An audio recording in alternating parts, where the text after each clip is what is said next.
تو اللہ اس گھرانے کو بنا رہا ہے اس وجہ سے کہ یہ ہمیں ہدایت عطا کرے اور اللہ کی معرفت کا بہترین سامان فراہم کرے. تو جسے سب سے پہلے بنایا، جسے مطلوب قرار دیا، مقصود قرار دیا، عجیب سی بات ہے، جسے سب سے پہلے بنایا اسے سب سے آخر میں بھیج رہا ہے.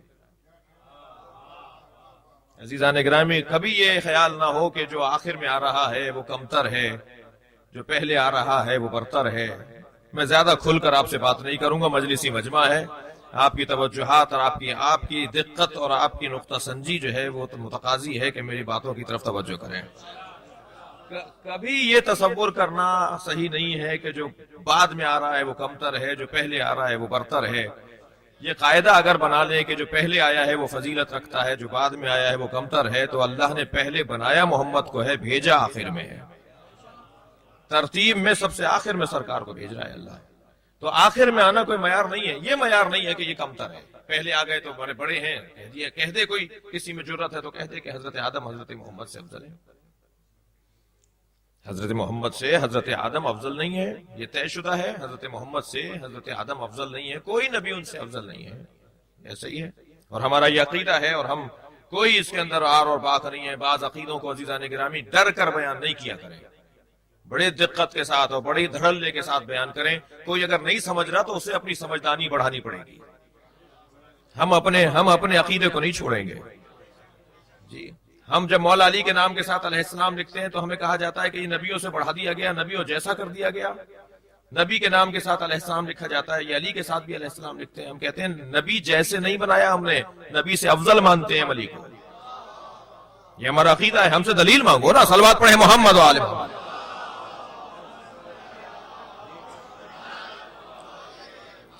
ہم بول رہے ہیں نا، ہم حضرت علی کو انبیاء کرام سے افضل مانتے ہیں. یہ ہم بتائیں گے نا کیوں مانتے ہیں. دلیل تو ہم دیں گے نا، آپ نہیں مانتے تو آپ کیا دلیل دیں گے. دلیل تو وہ دے گا جو دعویٰ کر رہا ہے. صلوات پڑھیں محمد و آل محمد.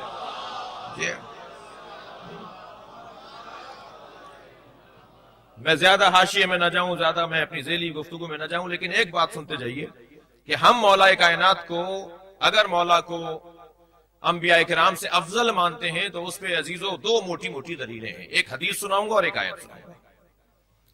پہلے حدیث سنا دیتے ہیں، حدیث کی خدمت میں پہلے چلتے ہیں. جی حدیث آپ کے سامنے پیش نہیں کروں گا، اپنے آپ کو حدیث کے سامنے لے جانا ہوگا. یہ روی میں خطباء کرام کہہ دیتے ہیں کہ حدیث پیش کر رہا ہوں، آیت پیش کر رہا ہوں. آیت اور حدیث ہمیں پیش نہیں کی جائے گی، ہمیں اس کی خدمت میں پیش ہونا ہوگا. صلوات پڑھے ذرا محمد و آل محمد. حدیث یہ ہے کہ پیغمبر اکرم نے ارشاد فرمایا، العلماء امتی افضل من انبیاء بنی اسرائیل. میری امت کے علماء انبیاء بنی اسرائیل سے افضل ہیں.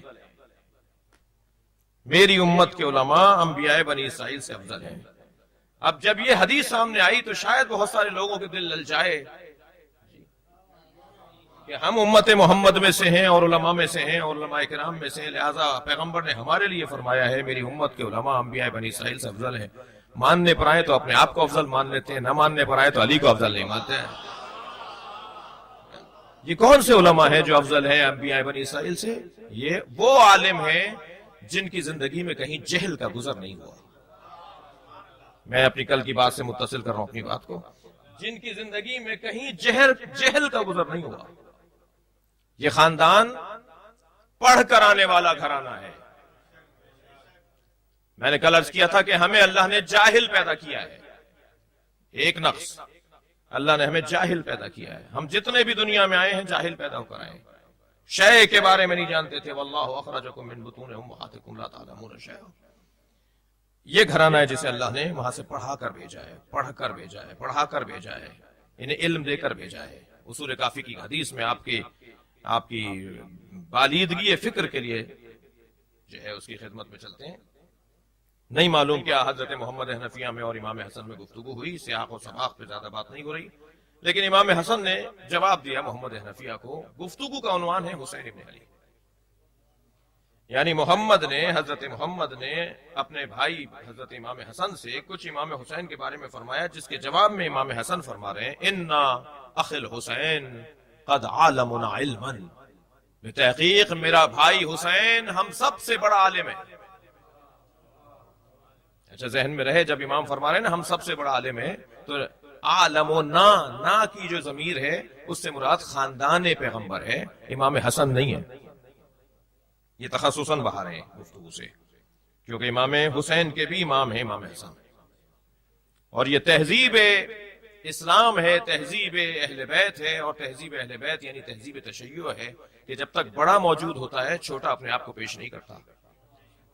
یہ تہذیب ہے، اور اس تہذیب کو اگر میں اور آپ اپنے پلو سے باندھ لیں تو بہت سارے مسئلے ہمارے خود بخود حل ہو جائیں گے. نبی بیٹھے ہوتے تھے تو علی مسئلہ نہیں بتاتے تھے، علی بیٹھے ہوتے تھے امام حسن مسئلہ نہیں بتاتے تھے، امام حسن کے ہوتے ہوئے امام حسین مسئلہ نہیں بتاتے تھے، مگر یہ کہ امام حسن فرمائے بھائی حسین تم بتاؤ. اگر وہ اجازت دیں گے تو وہ مسئلہ بتائیں گے، ورنہ وہ مسئلہ نہیں بتائیں گے. یہاں امام حسن فرما رہے ہیں میرا بھائی حسین ہم سب سے بڑا عالم ہے، عالمنا علما واسقلنا حلما. میرا بھائی حسین ہم سب سے زیادہ حلم اور بردباری میں ثقیل اور وزین ہے. واقربنا من رسول اللہ رحما. ہمارا بھائی حسین رسول اللہ کی نسبت ہم سب سے زیادہ قربت رکھتا ہے. اب جملہ سنیے امام حسن کا، فرماتے ہیں کانا یقرأ الوحی قبل ان ينطق. حسین نے قرآن نازل ہونے سے پہلے قرآن پڑھ لیا تھا. صلوات پڑھے محمد و آل محمد. کیا کہیں گے اسے؟ کیا کہیں گے اس جملے کو؟ حسین نے قرآن نازل ہونے سے پہلے قرآن پڑھ لیا تھا. یہ منطوق ہونے سے پہلے پڑھا جا چکا تھا. یہ الفاظ کے قالب میں ڈھلنے سے پہلے حسین کی قرأت میں تھا. اللہ اکبر. کانا یقرأ الوحی قبل ان ينطق کانا فقیہا قبل ان یخلق. جملہ سنے امام کا، حسین پیدا ہونے سے پہلے فقیہ تھے. اس لفظ سے تو بہت آشنا ہے نا فقیہ کے لفظ سے. ہمارے ہاں کے فقیہ کو فقیہ کیوں کہا جاتا ہے؟ وہ علم فقہ کا رکھنے والا ہوتا ہے، اور علم فقہ اگر علم اصول کے مقابل آ جائے تو ہمارا فقیہ بنتا ہے. بہت موٹا فرق ہے ہمارے فقیہ میں اور حسین فقیہ میں. صلوات پڑھے محمد و آل محمد.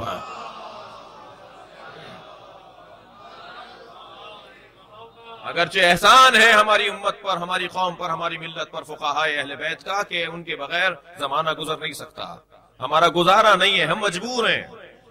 کوئی زبردستی کسی کی کسی کو تقلید نہیں کروا سکتا، مجبوری ہے ہماری. صلوات پڑھے محمد و آل محمد.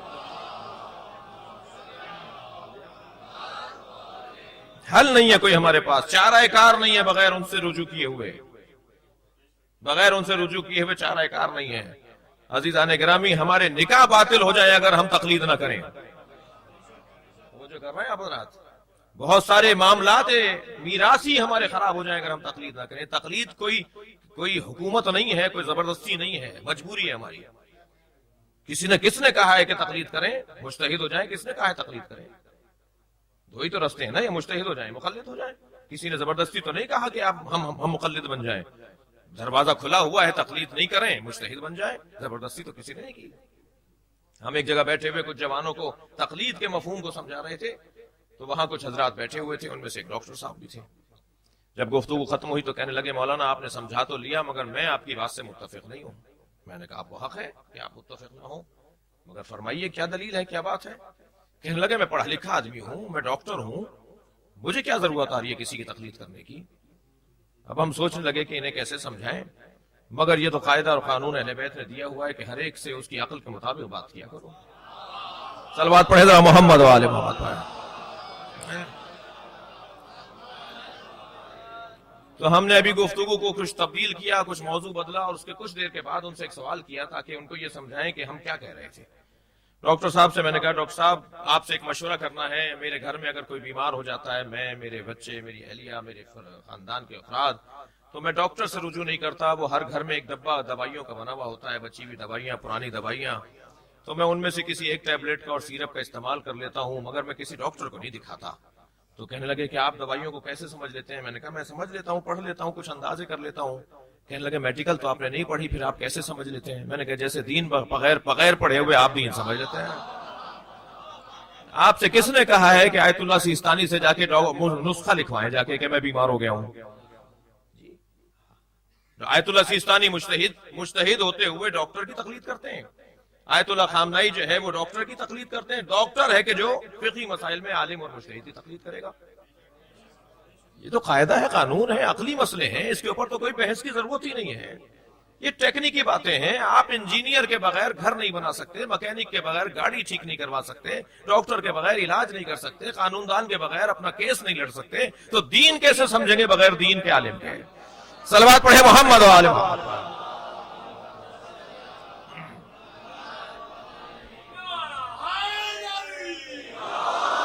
مجھے اندازہ ہے اس وقت ایک خاص الجھن ہمارے معاشرے کے اوپر حاکم ہے، اس کا بھی ایک جملہ سنتے جائیے. صلوات پڑھیں ذرا محمد و آل محمد.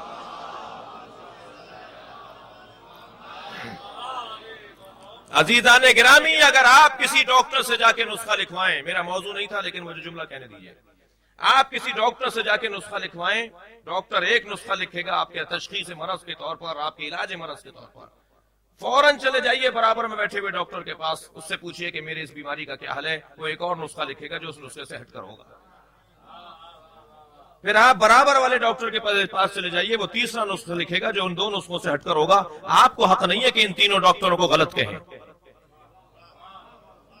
تینوں ڈاکٹر ہیں، تینوں حق بجانب ہیں، تینوں صحیح رائے دے رہے ہیں. صلوات پڑھیں محمد و آل محمد. ہو جائے. ہمیں حق نہیں ہے جب تک کہ ہم میڈیکل نہ پڑھ لیں، ہم ڈاکٹروں کے نسخوں پر اعتراض کریں یا شبہ ڈالیں یا کوئی تنقید کریں، اس لیے کہ ہم نے میڈیکل پڑھی نہیں ہے. ایک ہی بیماری میں 4 نسخے آ جائیں گے. توجہ کر رہے ہیں آپ حضرات؟ ایک ہی بیماری میں 4 نسخے آ جائیں گے. ہمیں حق نہیں ہے. اب اگر کسی نے یہ فتویٰ دیا ہے تو جو اس کے مقلد ہیں اس کی بات کو مانے، کسی نے وہ فتویٰ دیا ہے تو جو اس کے مقلد ہیں اس کی بات کو مانے. ان مجتہدین کے فتووں کا اختلاف امت کے اختلاف کا سبب نہیں ہو سکتا.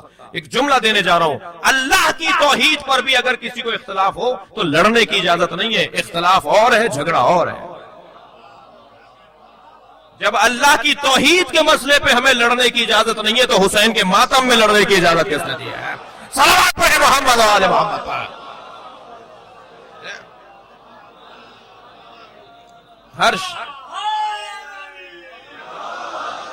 ہر شخص اپنے اپنے مقلد اور اپنے اپنے مرجع کے فتوے پر عمل کرے، اس کے علاوہ کوئی حل نہیں ہے. جی چاند کے مسئلے پہ ہمارے ملک میں اکثر ایک ایشو ہے، مسئلہ ہے. تو چاند پہ ہمیشہ بعض اوقات تو رات 10 بجے بھی اعلان ہو جاتا ہے. ایک سال تو دوسرے دن صبح 10 بجے اعلان ہوا تھا کہ کل چاند ہو گیا تھا. اچھا، اس پہ ہمیں بہت زیادہ تنقید نہیں کرنی چاہیے. ثابت ہونے میں ٹائم بھی لگتا ہے بعض اوقات، ثابت ہونے میں یہاں بھی شاید ایسا ہوا ہے. صلوات پڑھیں ذرا محمد و آل محمد.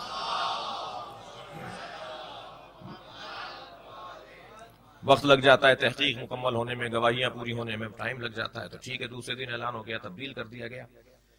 تو وہاں ایک صاحب کہنے لگے یہ مولوی حضرات کو دیکھیں چاند کے مسئلے پہ لڑتے رہتے ہیں، ہر ایک کا حکم علیحدہ ہوتا ہے، ہر ایک کی بات علیحدہ ہوتی ہے. میں نے کہا آئندہ پھر کسی ڈاکٹر سے پوچھیں گے کہ چاند ہوا یا نہیں ہوا. بھائی پوچھنا پھر بھی مولوی سے ہی پڑے گا. آپ کو جو کام جس کا ہے اسی سے پوچھنا پڑے گا، چاہے میرا دل نہ مان رہا ہو. صلوات پڑھیں محمد و آل محمد. اس سے بلند صلوات.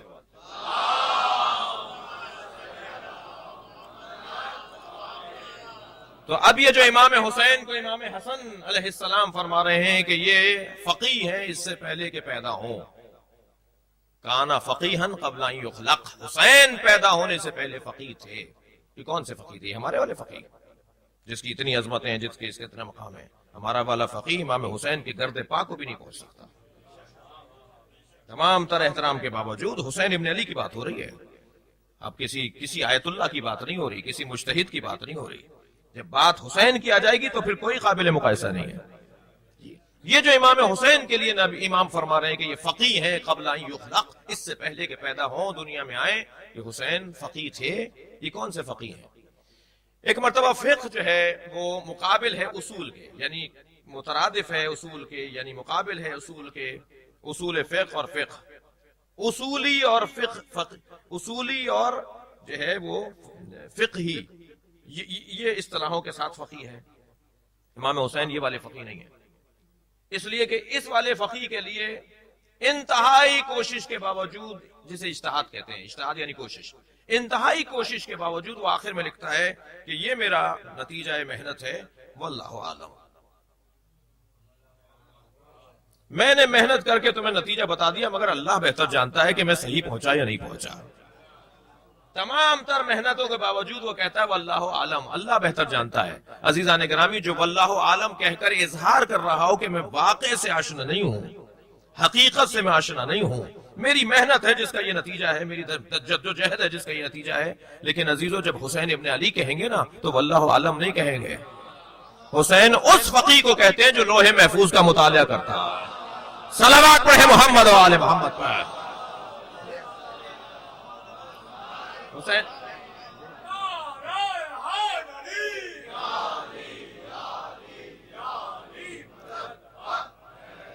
ان کے ہاں اس کا گزر نہیں ہے کہ ہمیں نہیں معلوم یا ہم کل بتائیں گے یا یہ بھی ہو سکتا ہے اور وہ بھی ہو سکتا ہے۔ حسین ابن علی اس دنیا میں آنے سے پہلے فقیہ ہیں، لوح محفوظ کو پڑھنے والے ہیں، حقیقت سے آشنا ہیں، علم الہی لے کر آنے والے ہیں۔ عزیزان گرامی، لہذا یہ وہ گھرانہ ہے کہ جب دنیا میں آتا ہے تو عالم پیدا ہوتا ہے۔ یہ وہ گھرانہ ہے جب دنیا میں آتا ہے تو عالم پیدا ہوتا ہے۔ اور پیغمبر اکرم نے کبھی قلم ہاتھ میں نہیں لیا، اس کی وجہ یہ کہ قرآن اللہ کا کلام ہے، کہیں ایسا نہ ہو کہ شبہ میں پڑ جائے۔ وہ کلم بات کر چکے آپ سے، اور یہ علم کا مجسم ایک وجود ہے۔ اللہ جب اپنے علم کو کاغذ پر ڈھالتا ہے، کاغذ پر اتارتا ہے تو اسے قرآن نام دیتا ہے، اور جب پیکر میں ڈھالتا ہے تو اسے محمد نام دیتا ہے۔ یہ سرکار کا پورا وجود علم الہی کا پرتو ہے، علم الہی کا ایک عکس ہے۔ سب سے پہلا نقص جہالت،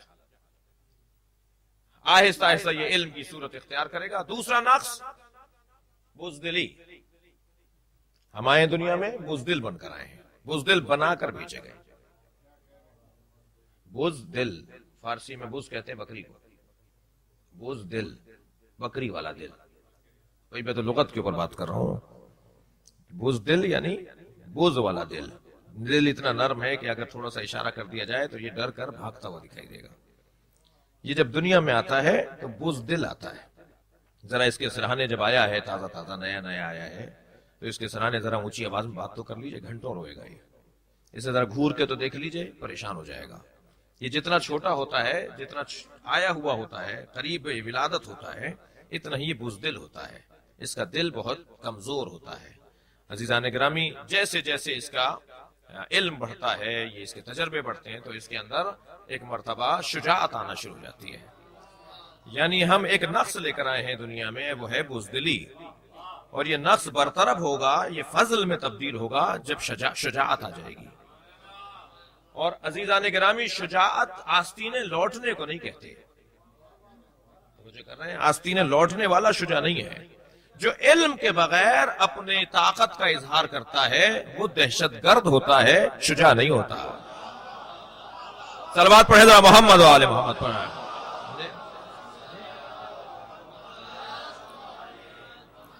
جو علم کے ساتھ شجاعت کا اظہار کرے، لہذا سب سے پہلا درجہ ہے علم کا درجہ ہے، سب سے پہلا مرحلہ علم کا مرحلہ ہے۔ علم کے ساتھ شجاعت اگر آئے گی تو پھر وہ کیا ہے؟ شجاعت کہلائے گی۔ علم کے ساتھ اگر اظہار قدرت ہوگا تو وہ ہے شجاعت۔ اب یہ شجاعت کیا ہے؟ اگر ہمیں بزدلی کی تعریف سمجھنی ہے، یا تو ہمیں بزدلی کی تعریف کرنی پڑے گی یا ہمیں شجاعت کی تعریف کرنی پڑے گی۔ جی، یا ہمیں ڈرپوک کو بتانا پڑے گا کیسا ہوتا ہے، یا ہمیں بتانا پڑے گا بہادر کیسا ہوتا ہے۔ اگر ایک چیز کی بھی تعریف ہو جائے تو خود بخود اس کی ضد سمجھ میں آ جائے گی۔ قاعدہ یہی ہے، قانون یہی ہے، علم سمجھ لیں جہل سمجھ میں آ جائے گا، بزدلی سمجھ لیں شجاعت سمجھ میں آ جائے گی، شجاعت سمجھ لیں بزدلی سمجھ میں آ جائے گی۔ تو ہمارے ایک کی علیحدہ علیحدہ تعریف تو نہیں کریں گے۔ شجاعت کی تعریف کیا ہے؟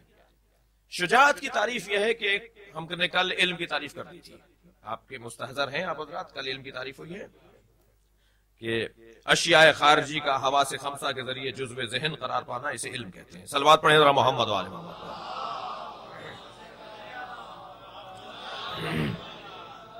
جو احباب کل تشریف فرما نہیں تھے ان کے لیے ایک جملہ میں نے عرض کر دیا کہ اشیاء خارجی کا حواس خمسہ کے ذریعے جزو ذہن بن جانا، یہ ہے علم۔ خارج میں شے ہے، ذہن میں آنے کے بعد علم ہے۔ پہاڑ دیکھ کر آئے تھے کیٹو کا، ذہن میں آ گیا تو اب وہ پہاڑ نہیں ہے اندر، وہ علم ہے اس پہاڑ کا۔ یہ امام بارگاہ ہم دیکھ کر چلے گئے، 10 سال کے بعد آیا ہوں میں آپ کے، 2005 میں آیا تھا، پتہ نہیں کون تھے اس وقت. صلوات پڑھیں ذرا محمد والے محمد. تو یہ دیکھ کر گئے. اب 10 سال 20 سال بعد بھی کوئی پوچھے گا صاحب مرکز حسینی، تو فوراً جواب دیا جائے گا کہ وہ علم ہوگا، وہ امام بارگاہ نہیں ہوگا، اس کا علم ہوگا. تو حواس خمسہ کے ذریعے اگر اشیاء خارجی ہمارے ذہن کا جز بن جائیں تو وہ کیا ہے؟ علم ہے. شجاعت کیا ہے؟ قوت بدنیہ کا حسب ضرورت استعمال کرنا، یہ ہے شجاعت. جلدی کہہ گیا میں. قوت بدنیہ کا قوت اعصابیہ کا، اپنے اعصاب کا بڑا مسئلہ ہے. عزیزان گرامی، بہادر وہ نہیں ہے جس کے بازوؤں میں دم ہو. اور ویسے بھی آج کل جو مقابلے ہیں، آج کل جو جنگیں ہیں، وہ زور بازو کی نہیں ہیں، زور اعصاب کی ہیں. اس دور میں جیتے گا وہ جس کے اعصاب مضبوط ہوں گے. صلوات پڑھیں ذرا محمد و آل محمد.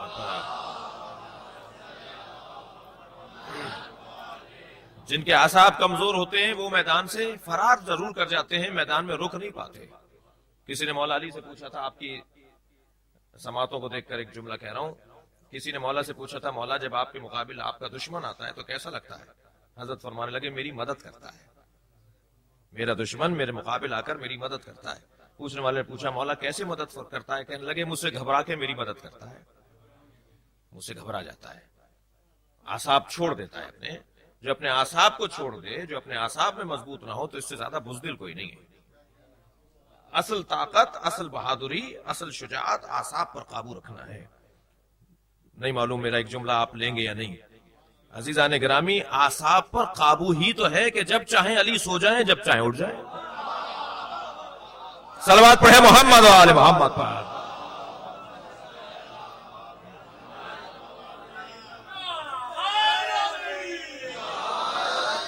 جسے سونے کی عادت نہ ہو، جسے سونے کی عادت نہ ہو، بھائی ہمیں عادت ہے 12 بجے سوئیں گے تو ہمیں کوئی 8 بجے لٹا دے، نیند نہیں آئے گی، 12 بجے تک کروٹ ہی لیتے رہیں گے.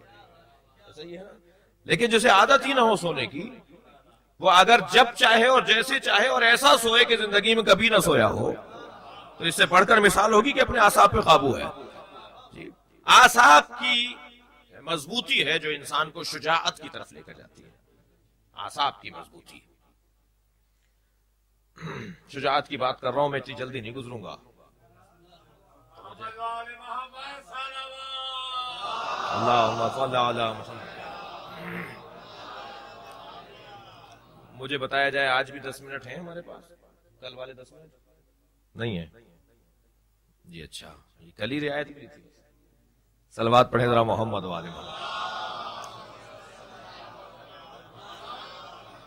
پھر جلدی گزرتے ہیں، بہت زیادہ نہیں رکنا. کہ شجاعت کی تعریف یہ ہوئی کہ قوت بدنیہ، قوت اعصابیہ کا حسب ضرورت استعمال. تھک تو نہیں رہے آپ؟ قوت بدنیہ کا، قوت اعصابیہ کا حسب ضرورت استعمال کرنا، یہ ہے شجاعت. اور اب اس شجاعت کی تعریف میں 2 مصرے سن لیجئے تاکہ شجاعت کی تعریف روشن ہو جائے. شجاعت آستین لوٹنے کو نہیں کہتے، کبھی کبھی آستینیں چھوڑ دینے کو بھی کہتے ہیں. شجاعت ہمیشہ کسی پر حملہ کرنے کو نہیں کہتے، کبھی کبھی اپنے آپ کو مغلوب کرنے کو بھی کہا جاتا ہے. شجاعت حسب ضرورت اپنی قوت کا استعمال ہے. شاعر نے 2 مصروں میں کہا ہے کہ کبھی خیبر ہے ہاتھوں میں، کبھی رسی گلے میں ہے. شاعر کہتا ہے کبھی خیبر ہے ہاتھوں پر، کبھی رسی گلے میں ہے، جہاں جیسی ضرورت ہے وہاں ویسی شجاعت ہے. صلوات پڑھیں محمد و آل محمد پر.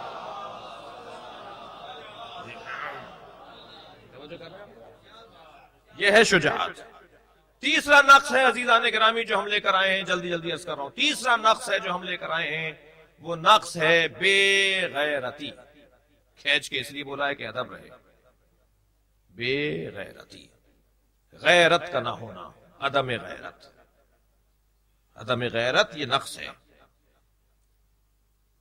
یہ بچہ جب پیدا ہوا تھا، پڑوس کی بچی کو اچھا لگتا تھا، اٹھا کر لے جاتی تھی، میں اپنے گھر لے جاؤں. اس کے پڑوس سے ایک اور بچی لے جاتی تھی، میں اپنے گھر لے جاؤں. اماں نے اجازت دی تھی برابر والی کو، 5ویں گھر سے نکلا یہ کچھ دیر کے بعد. یہ جس کی گود چاہے اسے اٹھا لے، یہ جس کی گود میں چاہے چلا جائے، کوئی بھی اسے اپنی گود میں لے لے، یہ ہے بے غیرتی. یہ جب پیدا ہوا ہے تو غیرت نہیں ہے. اسے گود کی تمیز نہیں ہے کہ کہاں جانا چاہیے اور کہاں نہیں جانا چاہیے.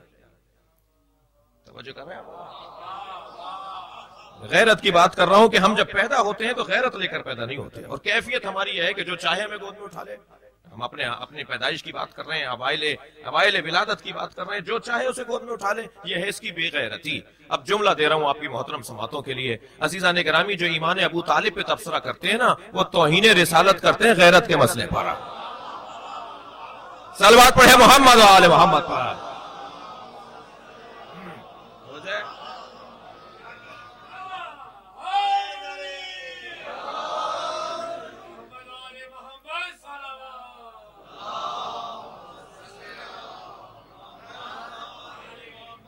جس کی گود میں چاہے چلا جائے، جو چاہے گود میں اٹھا لے، یہ غیرت کا فقدان ہے.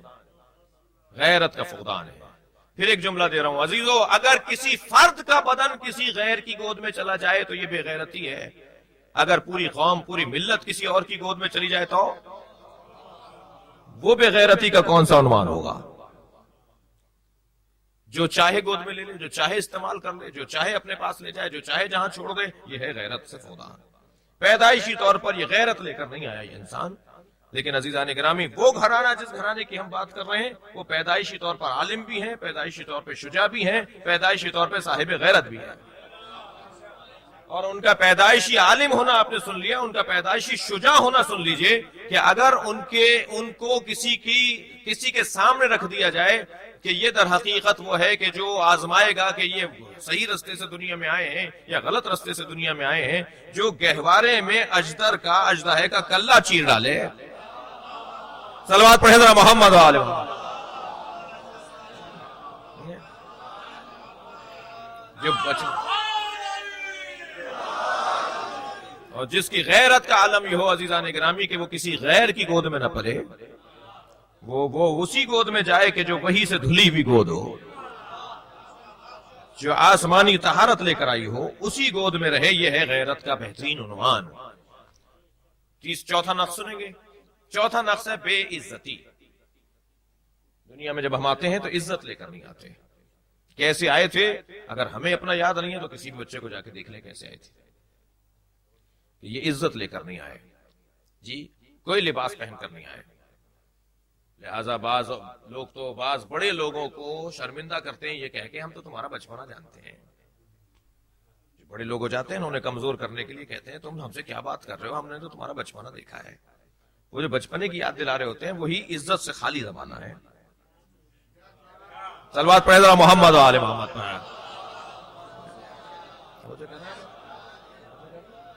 عزت سے خالی زمانہ لباس نہیں تھا. جیسے ڈال دیا ویسے ہی پڑے ہوئے ہیں، جیسے چھوڑ دیا ویسے ہی پڑے ہوئے ہیں جی. ناک میں مکھی بیٹھ گئی تو جھل نہیں سکتے. عزت کا یہ عالم ہے.